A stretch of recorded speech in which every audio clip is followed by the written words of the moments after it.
अस्सलाम वालेकुम, कैसे हैं आप सब। उम्मीद है खैरियत से होंगे। अल्लाह पाक आप लोगों को सेहत और तंदुरुस्त रखे। तंदुरुस्त रहेंगे तो मेरी रेसिपीज़ को ट्राई करेंगे।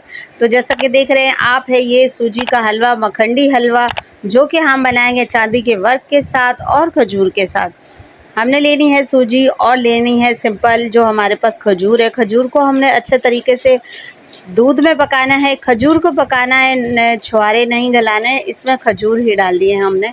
और अच्छे तरीके से इसी प्रोसेस को आपने जो है करना है फॉलो, तो बनेगा आपका बहुत ही मज़ेदार सा हलवा इंशाल्लाह।